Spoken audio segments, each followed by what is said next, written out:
So, subukan natin.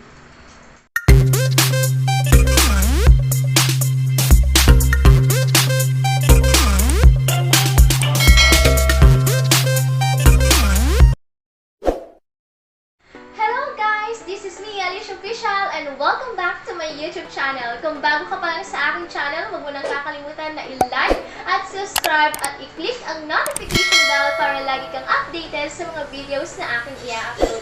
At kung hindi ka pa nakakapanood ng mga past food reviews, nasa description box ang link o kaya naman nasa ating suggested videos.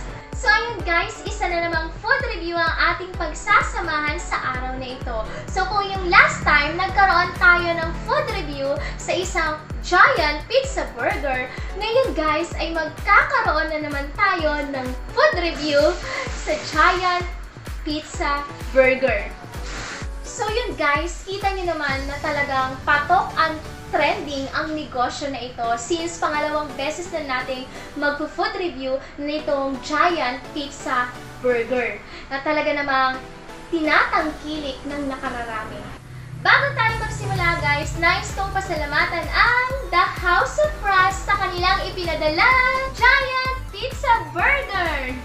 Bago natin tikman ang kanilang giant pizza burger, nais ko munang magbahagi sa inyo ng konting detalye about sa The House of Crust. Alam niyo ba guys, itong House of Crust ay kaka-establish pa lang ngayong April 2021 at ito po ay pagmamay-ari ni Mr. Daxton, Miss Michelle, and Mr. Daniel.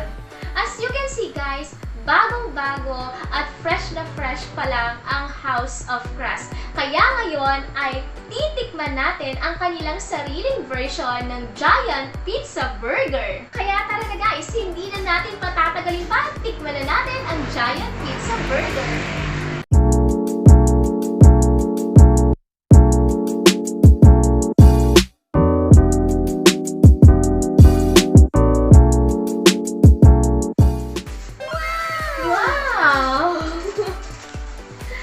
Sarap! As you can see guys, cheesy yung ibabaw niya. Malaki siya, mataba, makapal, overload talaga. Well, kuha na tayo ng isa guys, tikman na natin. Wow! Tingnan nyo naman guys, ang lambot. Hindi ko pa yan natitikman ha, so subukan natin.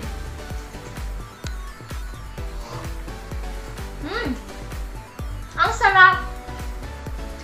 Yung lasa ng beef patty niya, ibang-iba. Malambot, juicy, soft yung crust, yung gulay niya, fresh na fresh, at talagang, tingnan niyo yung kapal, makapal na patty sa loob. Ang sarap niya guys. Nalalasahan ko yung beef flavor, pero, alam mo yon, may pizza ka na, may burger ka pa, parang nalalasahan mo pa yung pagka-shawarma niya. All in one. Ang sarap. Meaty, saucy, juicy, cheesy. Sarap. Imagine guys, yung labas niya toasted, makapal, malaman. Sa isang slice pa lang, busog ka na. Ako, aminado ako, yung isang gantong slice, hindi ko pa kayang ubusin.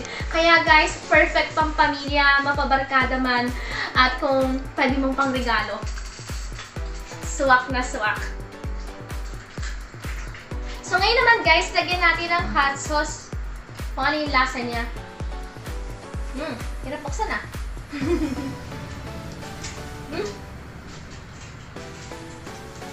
Anghang. Damihan natin ng hot sauce guys. Oh! Pinaliguan.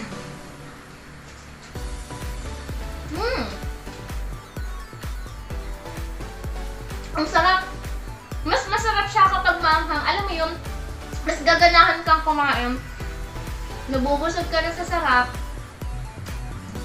Ang juicy niya talaga. Sobrang kapal. Sa isang slice, busog na busog ka na. Ang sarap lalo kapag nilagyan niya ng hot sauce. Talagang mapapakain ka, mapaparami ka ng kain. Ang sarap. Okay na okay sa akin to. So, yun guys, overall, isa lang masasabi ko, ang sarap ng pizza burger ng House of Crust. Talaga namang perfect pang barkada, pang pamilya. So kung nagpaplano kayo ng birthday party, pwede nyo itong ihanda. At kung nagpaplano ka naman ng isang masarap na panregalo, kung ang iyong mga lovers ay mahilig sa mga pagkain, perfect itong pangregalo. At alam niyo ba guys, sulit na sulit ito dahil sa presyong $469, meron ka ng isang giant pizza burger. Sulit na sulit. Muli, maraming salamat po sa The House of Crust sa isang masarap na giant pizza burger. At sa mga nais pong umorder sa kanila, nasa screen po natin ang kanilang Facebook page. Nandyan po ang kanilang contact number para pwede po kayong mag-direct message sa kanila at kontakin sila pag gusto nyo pong umorder sa kanila. At sila rin po ay located near San Pedro, Laguna. So, nandyan din po ang kanilang location. Pwede po kayong mag-walk-in. Ready din po sila for pick-up, deliveries, and nag-accept din po sila ng online payment like GCash. Muli, maraming salamat po sa patuloy na pagsuporta at pagsubaybay sa aking YouTube channel at sa mga food reviews na aking ginagawa. At huwag niyo pong kakalimutan na i-like at subscribe ang aking YouTube channel at huwag niyo pong kakalimutan na i-click ang notification bell para lagi kayong updated sa mga videos na aking i-upload. Muli, maraming salamat. Paalam!